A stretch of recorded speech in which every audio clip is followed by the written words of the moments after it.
भारताचा 80वा स्वातंत्र्य दिन सोलापूर जिल्ह्यात उत्साहात साजरा करण्यात आला। जिल्हाधिकारी कार्यालयाच्या प्रांगणात पालकमंत्री जयकुमार गोरे यांच्या हस्ते सकाळी 9:05 मुख्य शासकीय ध्वजारोहण करण्यात आले।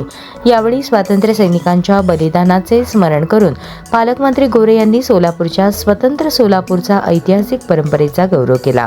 तसेच तंबाखू मुक्ती आणि जलसंधारण दिनाची शपथ उपस्थितांना देण्यात आली। माजी मुख्यमंत्री सुधाकरराव नाईक यांच्या जयंतीनिमित्त 21 ऑगस्ट हा जलसंधारण दिन म्हणून साजरा केला जात आहे।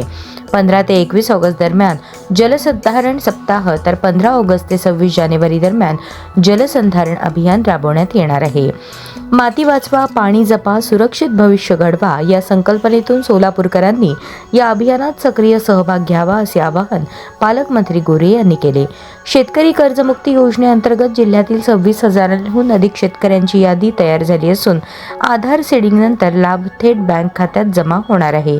उजनी जलपर्यटन प्रकल्पामुळे रोजगाराच्या संधी निर्माण होतील, तर सोलापूर मुंबई विमान सेवा सुरू झाल्याने प्रवाशांना दिलासा मिळाला आहे। याशिवाय शहरातील उड्डाणपुलासाठी 93% जागा हस्तांतरण पूर्ण झाले असून 1478 कोटींच्या जलपुरवठा प्रकल्पामुळे भविष्यात नागरिकांना शुद्ध पाणी उपलब्ध होणार आहे।